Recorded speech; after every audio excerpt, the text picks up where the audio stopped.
दोस्तों, स्वागत है आपका हमारे channel Nitesh Tiwari e learning में। तो आज हम बात करने वाले हैं क्लास 11th और ज्योग्राफी के बारे। भाई एग्ज़ाम आ गया है, 13 तारीख को एग्ज़ाम है, 14 को एग्ज़ाम है। सो बहुत सारे बच्चों ने अभी तक कुछ पढ़ा नहीं है, अभी होली मना के आ रहे हैं भाई, कुछ भी तैयारी नहीं है। कोई दिक्कत की बात नहीं है, हमने ये 50 क्वेश्चंस भाई प्रिपेयर कर रखे हैं एंड ये 50 क्वेश्चंस ही सबसे ज़्यादा important and every exam, her exam में यही क्वेश्चंस आते हैं। हाँ, थोड़ा मॉडिफिकेशन हो जाता है क्वेश्चंस में, बट यही क्वेश्चंस रहते हैं। तो आइए शुरू करते हैं। और सबसे पहले अगर आपने मेरे चैनल को सब्सक्राइब नहीं किया है, नए हैं तो सब्सक्राइब कर लें, बेल आइकन को दबा दें ताकि आप तक मेरी सारी जो वीडियोज़ इंपॉर्टेंट वीडियोज़ हैं वो पहुँच सके। तो आइए बात करते हैं पहले क्वेश्चन की। क्वेश्चन है, क्या, कहां और क्यों वर्गों के प्रश्नों का वर्णन कीजिए जिनका उत्तर भूगोल देता है। या तो यह क्वेश्चन आएगा या फिर क्वेश्चन आएगा, किस आधार पर कह सकते हैं कि भूगोल एक वैज्ञानिक विषय है। तो देखिए, भूगोल के बारे में जब हम बात करते हैं तो भूगोल को 3 प्रश्नों के हिसाब से ही बांट दिया जाता है। पहली बात तो ये कि क्या, प्रश्न बनता है क्या, तो आपको बताना है कि क्या जो आंसर है वह कहता है, प्रश्न कहता है कि जो भूतल पर पाई जाने, भूतल का मतलब जमीन, जमीन पर पाई जाने वाली प्राकृतिक और सांस्कृतिक जो विशेषताएं हैं उसके रूप में ये जुड़े होते हैं। और क्या, प्रश्न हमेशा क्या है भैया, आप क्या पूछ रहे हैं, इसका मतलब आप इस प्रश्न को पूछना चाह रहे हैं कि ये क्या है भाई। तो जो आपका भूगोल है वो सबसे पहले क्या बात करता है कि भूतल मतलब जमीन पर पाई जाने वाली जो प्राकृतिक और सांस्कृतिक विशेषताओं की प्रतिरूप को पहचान से, जो प्रतिरूप का मतलब है जो उसका स्ट्रक्चर है उससे जुड़े होते हैं। और क्या, प्रश्न इसका उत्तर दे देता है कि भाई ये क्या है। अगर कोई प्रश्न पूछता है क्या, तो क्या इसका उत्तर दे देता है। अगला यह है कहां। कुछ ऐसे भी प्रश्न होते हैं जो पृथ्वी पर भौतिक और सांस्कृतिक, फिजिकल एंड आपका कल्चर जो मुद्दे हैं उनसे जुड़े होते हैं। तो यहां पे प्रश्न आता है कहां, क्या, कहां, ठीक है। तीसरा प्रश्न जो पूछा जाता है वह है क्यों। ऐसा है तो क्यों है भाई। प्रश्नों का तीसरा वर्ग व्याख्या तथा तत्वों के बीच कारण संबंध से जुड़ा होता है। कहने का मतलब जो वर्क है, काम है, उससे जुड़ा होता है। और ये प्रश्न पूछता है क्यों, वाई, क्यों, ठीक है। अगला हम बात करते हैं, आपका जो महत्वपूर्ण प्रश्न है वो है मानव भूगोल के अंतर्गत कौन कौन सी प्रमुख उपशाखाएं शामिल हैं। देखिए, जो मानव भूगोल है वह आपका एक अकेला नहीं है, इसमें बहुत सारी चीजें आती हैं। तो मानव भूगोल की जब हम बात करते हैं तो सांस्कृतिक तत्वों का अध्ययन करना है, जिसमें खासकर गांव का, घर का, कस्बे का, नगर का, रेलवे का, पुलों का आदि का द्वारा जो मानव द्वारा बनाए गए हैं। मानवीय तत्व यही कहलाते हैं। इसलिए मानव भूगोल एक विस्तृत विषय है, बहुत बड़ा विषय है और इसकी शाखाएं भी निम्नलिखित हैं। इसमें सबसे पहले हम बात करेंगे आपका सांस्कृतिक भूगोल, सामाजिक भूगोल, जनसंख्या भूगोल, नगरीय भूगोल, ग्रामीण भूगोल, आर्थिक भूगोल, यहाँ तक कि सैन्य भूगोल भी होता है। आप सैन्य भूगोल भी लिख सकते हो। तो ये बहुत इजी है, आप इसको याद कर सकते हैं। मानव भूगोल की उपशाखाएं हैं ये, जिसमें सांस्कृतिक है, सामाजिक है, जनसंख्या है, नगरीय है, ग्रामीण है, आर्थिक, सामाजिक, ठीक है। ये वर्ड आप यूज कर सकते हैं। इसके आगे तीसरा प्रश्न ये थोड़ा जरूरी है भाई, इसको थोड़ा ज्यादा याद रखिएगा कि हमें भूगोल का जो भूगोल विषय है इसका अध्ययन क्यों करना चाहिए, क्यों पढ़ते हैं यार हम, क्या आवश्यकता है पढ़ने की। तो आपको याद रखना है कि भूगोल का अध्ययन करना बहुत जरूरी है, बहुत आवश्यक है। क्यों आवश्यक है, तो पहली बात तो ये है कि भूगोल के अध्ययन से, मतलब इसको पढ़ने से हम मानव समाज में पाई जाने वाली जो विभिन्नता है उसको समझने में आसानी होती है। मतलब जो हमारे समाज में अलग अलग की भिन्नता पाई जाती है उसको समझने के लिए हमें भूगोल को पढ़ना चाहिए। इससे वैश्विक शांति और भाईचारे को भावना जो है इसकी प्रबलता होती है। कहने का मतलब मजबूत होती है भावना भाईचारे की, इसलिए हमें भूगोल पढ़ना चाहिए।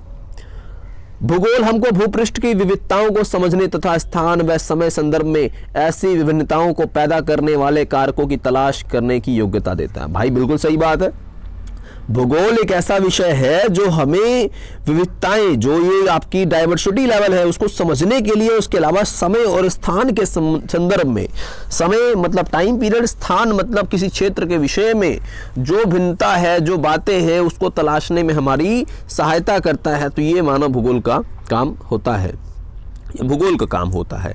इसके अलावा तीसरा पॉइंट हमारा है कि भूगोल के जरिए हम क्या सीखते हैं, मानचित्र के जरिए वास्तविक पृथ्वी को जानने और धरातल की विभिन्नताओं के दृश्य अध्ययन की कुशलता विकसित होती है। भाई बिल्कुल सही बात है। मानव जो भूगोल है या फिर जो भी भूगोल है, भौतिक भूगोल है, इन दोनों को कैसे समझा हमने, भूगोल के अध्ययन से। और विश्व में कौन सा देश कहाँ है ये कैसे जाना, मानचित्र से। और मानचित्र कहाँ आता है, भूगोल में। तो ये बहुत जरूरी है हमारे लिए, ठीक है। इसके अलावा हम बात करते हैं भूगोल में आधुनिक वैज्ञानिक तकनीकों, जिसमें आप याद कर सकते हैं GIS, ये तो सुनते हैं यार कि भौगोलिक सूचना तंत्र होता है, संगणक मानचित्र कला, कंप्यूटर कार्टोग्राफी तो आपको आगे चल के पढ़ाई जाने वाली है। अगर कोई ज्योग्राफी ऑनर्स लेगा देन BA फर्स्ट ईयर में आप इसको पढ़ेंगे कि किस प्रकार से ये सिस्टम काम करता है। और दूर संवेदन, रिमोट सेंसिंग, ये भी आप आगे पढ़ेंगे। ये सब कहाँ आता है भाई, ये लोकेशंस के बारे में जो इन्फॉर्मेशन है ये कहाँ आता है, तो भाई ये ज्योग्राफी में ही आता है। इससे आपके ज्ञान में और आपकी कुशलता में वृद्धि होती है और राष्ट्र जो विकास उसमें सहयोग देने की जो आपकी क्षमता है, दक्षता है, वो बढ़ती है। इसने विश्व में व्यापार और वाणिज्य वृद्धि के साथ साथ प्रशासन चलाने और भ्रमण और पर्यटन को बढ़ावा दिया है। तो भाई बिल्कुल सही बात है, ज्योग्राफी ने ये सब काम भी किया है। प्रादेशिक भूगोल में अंतर वही प्रश्न द्वारा व्यवस्थित वर्ड हो सकता है और उसके दो उपागम। तो ये प्रश्न को हम डिस्कस करते हैं। देखिए पहली बात तो जो भूगोल है वह विशेषकर जो हम बात करते हैं तो दो भागों में बांट दिया जाता है इसके उपागमों को। मानव भूगोल के उपागमों को दो भागों में बांट दिया जाता है। इसमें सबसे पहले हम जानेंगे कि भाई क्रमबद्ध क्या है, और एग्जाम में अकेले क्रमबद्ध भी आ सकता है। याद रखिए क्रमबद्ध जो दृष्टिकोण है वह जर्मन भूगोलवेत्ता अलेक्जेंडर वॉन हम्बोल्ट ने प्रस्तुत किया था, इन्होंने दिया था। क्रमबद्ध भूगोल एक विशिष्ट भौगोलिक तत्व का अध्ययन किया जाता है, मतलब एक ही क्षेत्र विशेष का अध्ययन किया जाता है, एक ही चीज का। क्रमबद्ध विधि जो विधि है वो किसी क्षेत्र का समाकालिक इंटीग्रेट रूप प्रस्तुत करता है, अकेला अकेला रूप प्रस्तुत करता है। यह विधि राजनीतिक इकाइयों पर आधारित है। कहने का मतलब मान लीजिए ये आपका भारत है तो भारत के किसी क्षेत्र की बात अगर कर दी गई है इधर के क्षेत्र की, तो ये केवल इधर के क्षेत्र की ही अध्ययन करेगा, बाकी कहीं और नहीं जाएगा, ठीक है।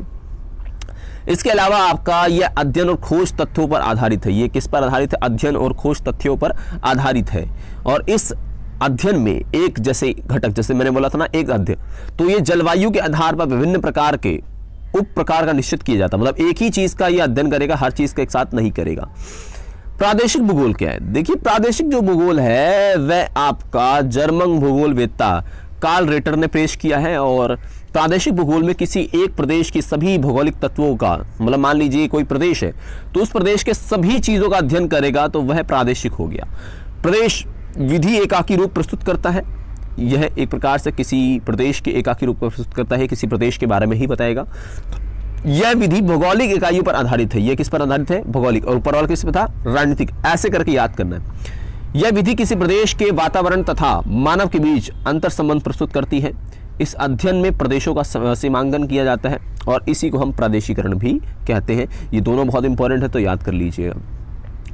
भाई प्रकाश वर्ष या टीचर्स पूछते हैं, बहुत सारे लोगों को आज तक समझ नहीं आया कि इसमें बात किसकी की जा रही है, तो आप ना इसमें डिवीजन्स करो, पूरे इस टॉपिक को एक साथ याद करो ही मत, डिवीजन कर दो। पहला पॉइंट क्या याद करना है, प्रकाश वर्ष समय का नहीं वर्ण दूरी का माप है। कहने का मतलब क्या है, कहाँ बात की जा रही है, बात की जा रही है समय की बात नहीं करता है, या दूरी की बात करता है, ठीक है, क्लियर हो गया इतना। तो चलो प्रकाश की गति कितनी है, तो भाई साहब यह भी अपने आप में एक आंसर है कि 3 लाख किलोमीटर प्रति सेकंड, इतनी तेजी से प्रकाश वर्ष आपका चलता है। एक साल में प्रकाश जितनी दूरी तय करता है, एक साल में प्रकाश जितनी दूरी तय करता है वह एक प्रकाश वर्ष होगा। बहुत है भाई, ये तो 9.461 इंटू में 102 किलोमीटर के बराबर है। पृथ्वी और सूर्य की औसत दूरी जो है वो है 14,95,98,000 किलोमीटर है। और प्रकाश वर्ष के संदर्भ में यह दूरी केवल कितनी है, 8.311 मिनट। मतलब आपका सूरज से, सूरज की जो किरण है पृथ्वी पर आने में कितना समय लेती है, ये उसकी बात कर रहा है, ठीक है। तो ये भी आंसर आपका याद कर सकते हैं। अगला हम बात करते हैं पृथ्वी पर वायुमंडल का विकास कैसे हुआ। भाई कैसे हुआ, तो पृथ्वी पर वायुमंडल के विकास के लिए 3 अवस्थाएं थी। पहला था पहली अवस्था में सौर पवन के साथ हाइड्रोजन और हीलियम थी। मतलब हमारे पृथ्वी पर पहले जीवन नहीं था, केवल कौन सी गैस थी? हाइड्रोजन और हीलियम थी। लेकिन समय के साथ क्या होता है? परिवर्तन होगा, बदलाव होगा दोस्त। तो बदलाव के साथ क्या होगा? अब पृथ्वी क्या होगी? ठंडी होगी। विभेदन का मतलब चीजें अलग अलग की जाएंगी। इसमें क्या होगा? सबसे पहले जो गैसें हैं वो जलवाष्प के माध्यम से बाहर निकलेंगी, जिसमें नाइट्रोजन है, कार्बन डाइऑक्साइड है, मीथेन है, अमोनिया है। इनकी मात्रा निकली, किंतु स्वतंत्र ऑक्सीजन बहुत कम थी, ऑक्सीजन लेवल बहुत कम था, मानव विकास संभव नहीं था। शुरुआती बात है। तीसरी अवस्था में क्या हुआ? पृथ्वी पर लगातार ज्वालामुखी के विस्फोट हुए, बुडुम बुडुम, ठीक है, जिसके कारण क्या हुआ? जलवाष्प जैसे जो गैसेस हैं वो बाहर निकली और जलवाष्प संघनित होकर वर्षा के रूप में परिवर्तित हुआ। कहने का मतलब देखिए, समझिए, ये हमारी पृथ्वी है। इस पृथ्वी पर बहुत सारी चीजें चेंज हो रही हैं, बहुत सारी चीजें परिवर्तित हो रही हैं। अब मान लीजिए यहाँ पर जो है संघनित होंगी, कुछ आपके जलवाष्प के कण संघनित होंगे, यह ऊपर जाके क्या करेंगे? ये एक प्रकार से बादल का रूप ले लेंगे। बादल आपस में, दो बादल हैं, टकराएंगे, टकराने से क्या होगी? वर्षा होगी।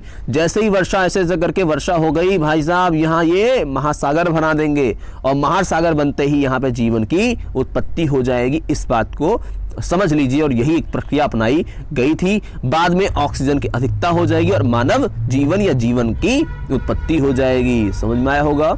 आगे चलते हैं। पार्थिव ग्रहों एवं बाह्य ग्रहों में अंतर बताओ भाई। ये क्वेश्चन कई दफा आया हुआ है। When I was in 11th class 5 years ago ये क्वेश्चन आया था, तो भैया आपको भी याद कर लेना है। क्वेश्चन है कि पार्थिव ग्रहों एवं बाह्य ग्रहों में अंतर क्या है? क्या अंतर है? तो आपको याद रखना है, हमारे जो पार्थिव ग्रह हैं ये जनक तारे का मतलब है सूर्य के निकट थे। अधिकतम तापमान के कारण वहां गैस संघनित नहीं हो पाई, जबकि जोवियन ग्रह दूर थे, वहां गैसें संघनित हो गई। संघनित का मतलब इकट्ठी हो गई। दूसरा पॉइंट, सौर वायु के प्रभाव से पार्थिव ग्रहों की गैस और धूल कण जो थे वो उड़ गए, किंतु जोवियन ग्रह तो दूर था। पार्थिव हमारे मतलब पृथ्वी की बात कीजिए, शुक्र की बात कीजिए, पास थे। यहाँ गैसेस संघनित नहीं हुई, इकट्ठी नहीं हुई, लेकिन जोवियन ग्रह पे जो गैसेस थी वो इकट्ठी रह गई। ठीक है। पार्थिव ग्रह कैसे थे? छोटे थे, इनमें गुरुत्वाकर्षण शक्ति कम थी, इन पर सौर पवनों के प्रभाव जैसे गैसेस नहीं रुकी, जबकि जोवियन ग्रह भारी थे, दूर होने के कारण वहां सौर पवनों के प्रभाव से वो बचे रहे और वहां गैसेस रुक गई। कौन सी? हीलियम और हाइड्रोजन गैसेस की बात की जा रही है। आगे, ग्रहों के निर्माण की विभिन्न अवस्थाएं कौन सी थी? स्पष्ट कीजिए भाई, कौन से गैसेस थे और क्या अवस्थाएं थी उनकी? तो सबसे पहले आपको बताना है कि गैसेस के गुत्थित झुंड तारों के रूप में थे। इन गुत्थित मतलब बंधे हुए, बिल्कुल ऐसे बिल्कुल गुत्थित है ना, ठीक है। तो गुरुत्वाकर्षण बल के कारण क्रोड का निर्माण करते हैं, एक केंद्र का निर्माण करते हैं। क्रोड मतलब केंद्र, ठीक है। और इस क्रोड के चारों ओर क्या होता है? गैस घूमती गई, ऐसे घूमती गई, एक तस्तरी बना दी। क्या बना दी? तस्तरी, प्लेट सी बना दी, ठीक है। और दूसरी अवस्था में क्या होता है कि क्रोड के चारों तरफ छोटे छोटे जो आपके प्रकार से गोलक है उनका विकास हुआ, और इन छोटे गोलकों ने पारस्परिक आकर्षण के कारण जो एक प्रकार से ग्रहाणुओं में बदल गए, एक प्रकार से ये ग्रहाणुओं में बदल गए। ये एटम्स की बात की जा रही है, ठीक है। एंड अनेक छोटे ग्रहाणु मिलकर के बड़े होते गए और इन्होंने ग्रहों के रूप में बदल लिया। ग्रहों का फिर इस प्रकार से निर्माण हो गया। स्थल मंडल में विकास में विभेदन, भाई ये क्वेश्चन आता है, विभेदन क्वेश्चन आता है, याद रखना। तो स्थल मंडल के विकास में विभेदन की प्रक्रिया जो है उसका योगदान है। आइए समझते हैं। तो क्या होता है इसमें कि हल्के व भारी जो घनत्व वाले पदार्थ हैं, ठीक है, उनके अलग होने की प्रक्रिया को, मान लीजिए कोई चीज हल्की है, कोई चीज भारी है, इन दोनों को अलग करने की जो प्रक्रिया है उसी को विभेदन कहा गया है। क्या कहा गया है? विभेदन कहा गया है। और पृथ्वी की उत्पत्ति के दौरान अत्यधिक तापमान के कारण पृथ्वी के पदार्थ द्रव अवस्था में हो गए, जिसके फलस्वरूप हल्के व भारी घनत्व का एक मिश्रण तैयार हो गया, और घनत्व के अंतर के कारण भारी पदार्थ केंद्र में, पृथ्वी केंद्र में चले गए, और जो ये हल्के पदार्थ है ना भाई, हल्के, ठीक है, ये ऊपरी सतह जो ऊपरी भाग है ऊपर की ओर आ गए, और समय के साथ पदार्थ जो है वो ठंडे हुए ठोस रूप में भूपर्पटी के रूप में विकसित हो गए। तो मतलब जो हल्के थे वे ऊपर आ गए, जो भारी थे वे नीचे रह गए, और ऊपर वाला जो भाग है ये क्या बन गया? भूपर्पटी, हमारी पृथ्वी जो ऊपरी भाग है वो बन गई। याद रखिएगा।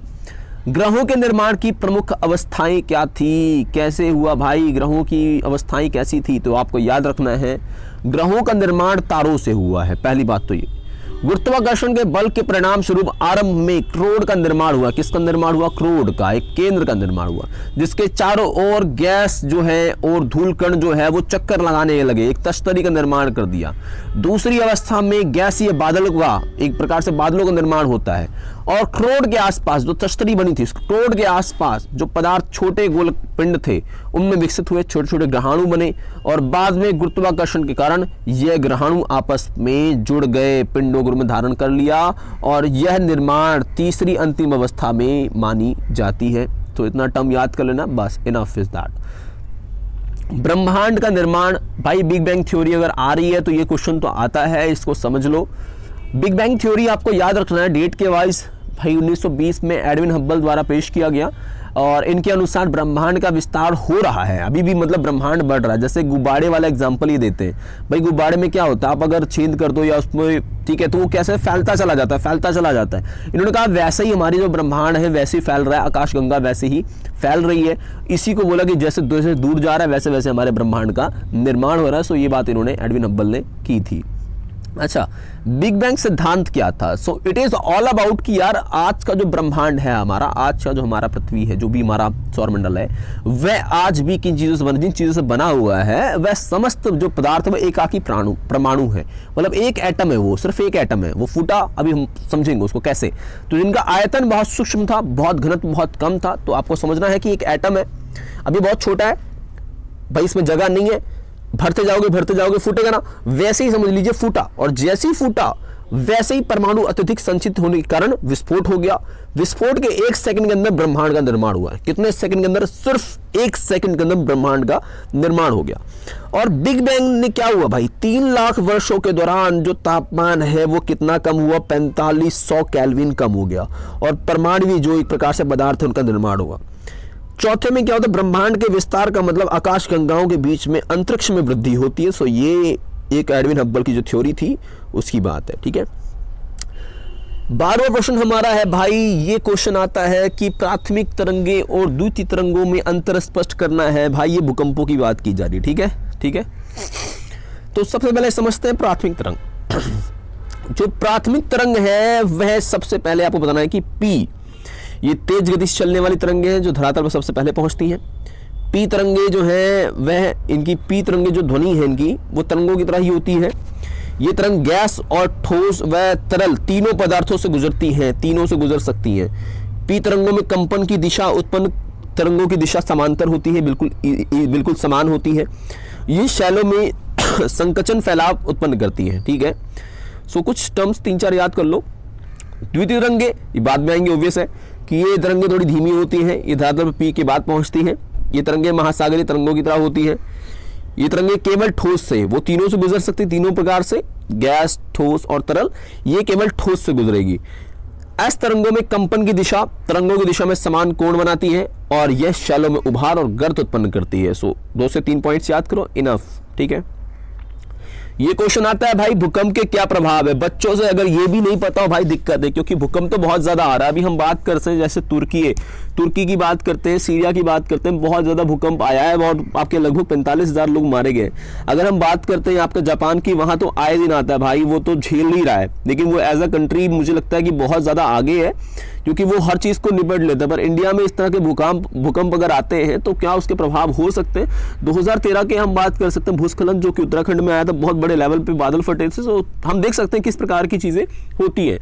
आइए इसको समझते हैं क्या इसमें होगा। तो भूमि का हिलना बिल्कुल समांतर है, धरातली विसंगति, धरातली जो चेंजेस है, एंड भूस्खलन, जमीन धंसना, मृदा का द्रवण, मृदा खराब होनी, जो आपकी प्रकार चेंजेस होती हैं, धरातली विस्थापन, जो चेंजेस होंगे, हिमस्खलन, जो बर्फीले क्षेत्र हैं वहां टूटेंगे, वो फूटेंगे, ठीक है।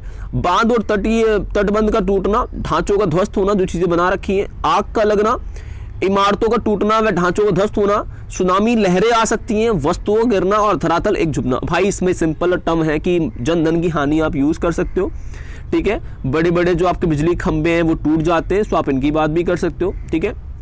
काफी इजी आंसर है।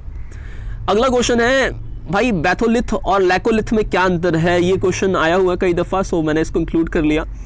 भाई बैथोलिथ जो है वो भू प्रवृत्ति में मैग्मा आप जैसे आपका होता है ना, आपकी ज्वालामुखी, वहां से जो मैग्मा और गुंबद है ना, वो ठंडा हुआ एक पिंड है ये, मतलब जो मैग्मा आपका निकलता है ज्वालामुखी से। मान लीजिए अगर ये ज्वालामुखी है, दिस इज ज्वालामुखी एंड यहाँ से आपका निकल रहा है, ठीक है, मैग्मा।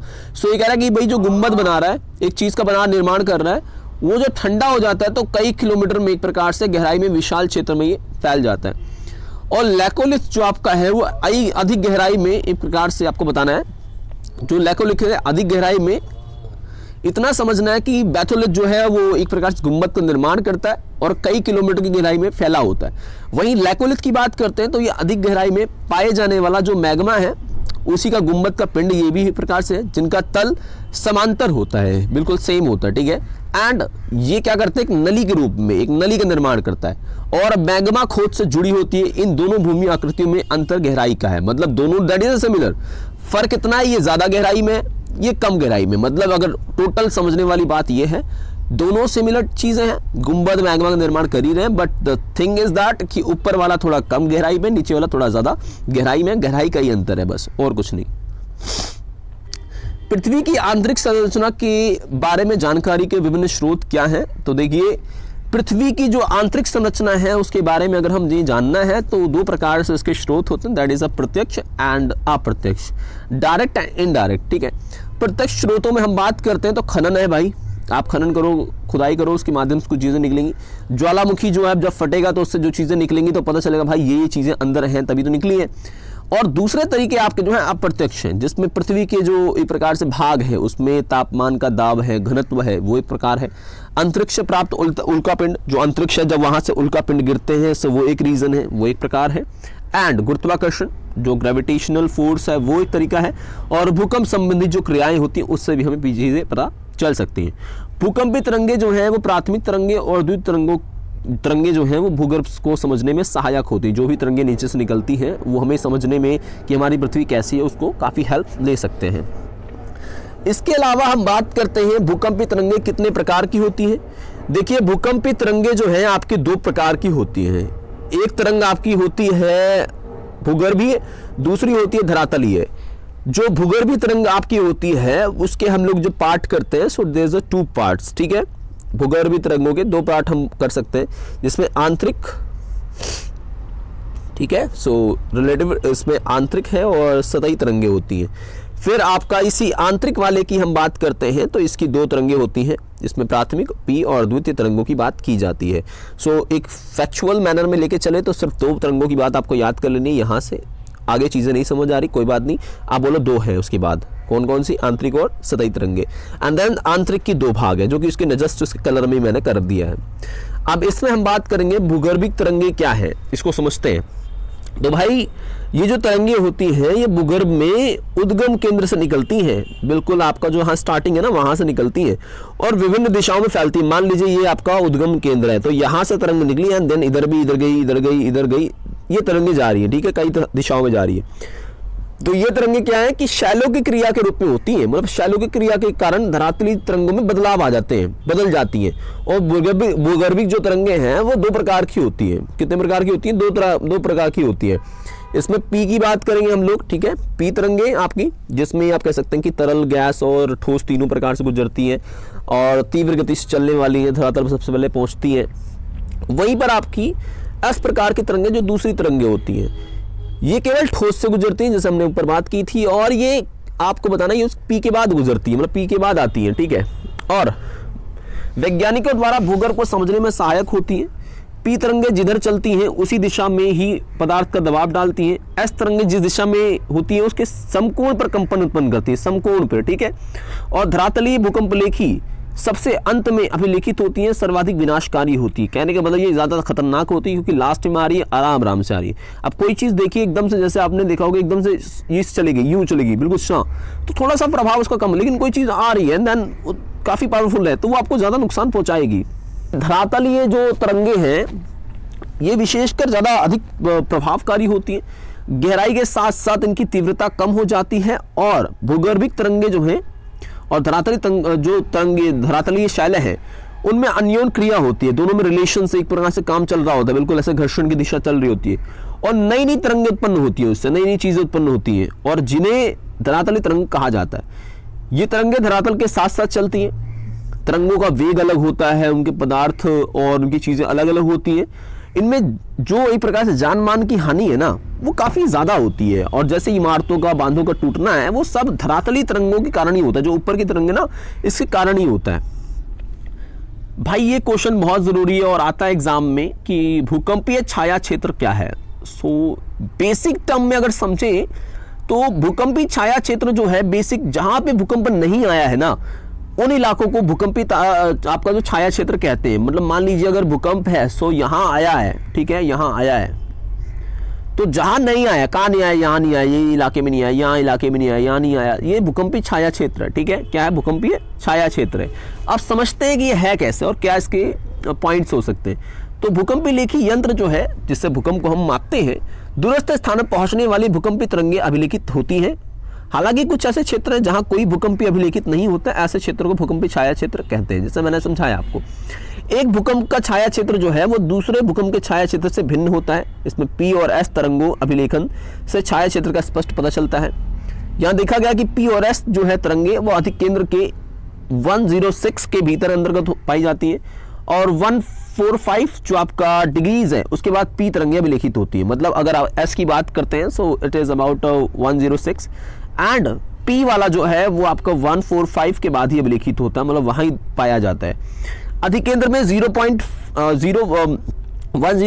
और 145 के बीच लगभग जो आपका तरंग है वो अभिलेखित ही नहीं होती। यहां तो होती ही नहीं है, उसके अगल बगल होगी। और दोनों क्षेत्रों के प्रकार की तरंगे छाया क्षेत्र का काम करती है। सो जहां जहां अभिलेखित नहीं हो रही वो छाया क्षेत्र, जैसे मैंने बताया। इसके बावजूद, यद्यपि अगर कहें तो उसके बावजूद P तरंगों का छाया क्षेत्र S तरंगों के छाया क्षेत्र से कम होता है, क्योंकि P तरंगे केवल 105 और 145 में दिखलाई नहीं देती, किंतु S तरंगे 10 बाद के, मतलब 105 के बाद कहीं भी दिखाई नहीं देती है। सो ये चीजें, इस तरह S तरंगों का छाया क्षेत्र P तरंगों से थोड़ा बड़ा होता है। तो यहाँ समझ में ये भी आता है कि S का छाया क्षेत्र थोड़ा P से बड़ा होता है। इस बात को भी याद कर सकते हैं। आरेख की सहायता से पृथ्वी की आंतरिक संरचना की व्याख्या करनी है। एंड पृथ्वी की आंतरिक संरचना कितनी परतों में है? भाई आरेख का मतलब है ऐसा डिवीजन करो, and that is the first property, mental, और तीसरा वाला आपका है क्रोड। इन तीन भागों में पहली बात तो डिवाइड कर दो, ठीक है। अब समझते थोड़ा सा बात को। तो पहला आपका है भूपर्पटी। इट्स नॉट अ घटी, इट्स अ भूपर्पटी, ठीक है, भूपर्पटी, ठीक है, भूपर्पटी की बात की जा रही है। सो भूपर्पटी जो है आपका पृथ्वी का सबसे ऊपरी भाग है और ये आपका लगभग आपका 30 किलोमीटर की जो गहराई है वहां तक पाई जाती है। और परत की जो चट्टानें हैं वो 3 ग्राम प्रति सेंटीमीटर आपकी है। मेंटल वाली जो सेकंड है, दैट इज अ भूपर्पटी के नीचे का भाग मेंटल कहलाता है। इसके जस्ट नीचे 30 किलोमीटर से, और इसकी जो आरंभ होती है वो लगभग आप कह सकते हैं, आरंभ जो स्टार्टिंग वही 30 के बाद ही है और खत्म गहराई होती है 2900 किलोमीटर तक होती है। और भूपर्पटी एवं मेंटल का ऊपरी भाग मिलकर के क्या निर्माण करता है? स्थल मंडल। क्वेश्चन आएगा स्थल मंडल क्या है, तो समझ लीजिए ये जैसे हमने बनाया, इसमें ऊपर का भाग क्या है? भूपर्पटी है। तो भूपर्पटी का ये भाग, और जहां से मेंटल शुरू हो रहा है ये बीच का जो भाग है वो स्थल मंडल कहलाएगा। उसके ऊपर का, जस्ट ऊपर का, मतलब भूपर्पटी के जस्ट नीचे, पूरे नीचे का, और मेंटल के सबसे ऊपर का स्थल मंडल कहलाएगा। मेंटल का निचला भाग ठोस होता है और इसका लगभग जो घनत्व है वो 3.5 प्रति घन सेंटीमीटर होता है। आगे हम बात करते हैं क्रोड की। सो क्रोड में क्या होता है कि आंतरिक और बाह्य 2 क्रोड में बांट दिया गया है, और जो क्रोड का अवस्था है उसमें लगभग 13 ग्राम सेंटीमीटर का आपका सेंटीमीटर का घनत्व होता है। क्रोड में क्या पाया जाता है? निकल और लोहे जैसे तत्व पाए जाते हैं, मतलब काफी ठोस है ये, ठीक है। वैगनर ने महाद्वीपीय विस्थापन की किन बातों को उत्तरदायी समझा है? तो वैगनर ने महाद्वीपीय विस्थापन को कैसे समझाया है और कैसे बताया है? देखिए, महाद्वीपीय जो विस्थापन सिद्धांत है वो बेसिक जो काम करता है वो 2 नियमों पे काम करता है। So it is a first age महाद्वीपीय विस्थापन सिद्धांत में पोलर फ्लाइंग बल है जो पृथ्वी के घूर्णन के कारण, पृथ्वी जब घूमती है तो उसके कारण खिसकता है, महाद्वीप खिसकते हैं। एक तो ये है। दूसरा ज्वारी है। ज्वारी मतलब चंद्रमा और सूर्य का जो आकर्षण है उसके कारण जो आपके महाद्वीपीय खंड हैं वो जब विस्थापित हो जाते हैं, तो इस कारण भी आप कह सकते हैं कि लगभग जो महाद्वीपीय विस्थापित हो रहे हैं, लगातार होए जा रहे हैं।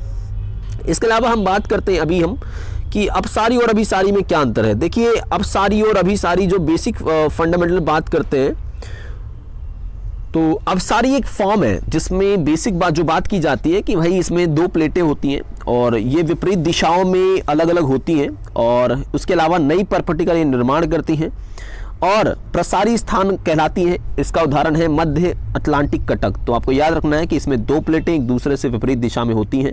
ये प्लेट है, ये देश है, ये इधर भाग रही है, इधर भाग रही है, ये आपका है अपसारी में। इसमें नई प्रॉपर्टी का निर्माण होता है, एक नई प्रॉपर्टी का निर्माण होगा। इसे प्रसारी स्थान भी कहा जाता है। इसका उदाहरण है मध्य अटलांटिक कटक। दूसरा है अभिसरण सीमा। इसमें दो प्लेट एक दूसरे के समीप आती हैं, एक प्लेट दूसरे से नीचे घिसती है। कहने का मतलब एक प्लेट इधर एक है, दोनों पास आ रही है, एक घिस रही, एक नीचे जा रही है। इसमें प्लेट दूसरे से घिसती है, मतलब लगभग परस्पर आ रही है, भाई घिसेगी। और इसे प्रविष्ठन मतलब सबडक्शन जोन भी कहा जाता है। इसका उदाहरण है प्रशांत महासागरीय प्लेट। भाई लगभग 20 क्वेश्चंस अभी डिस्कस कर दिए जा चुके हैं एंड लगभग आगे जैसा रिस्पांस आप लोगों का रहेगा सो आगे के मैं लगभग जो 30 क्वेश्चंस और इस वीडियो में है वो डिस्कस करूंगा। सो अगर ये 20 क्वेश्चंस आपको समझ आ चुके हैं सो प्लीज़ कमेंट में मुझे सो यार काफ़ी एफर्ट लगती है। तो अगर आपने अभी तक चैनल को सब्सक्राइब नहीं किया सब्सक्राइब कर लें, बेल आइकन को दबा दें और हमारे साथ बने रहें। जय हिंद, जय भारत।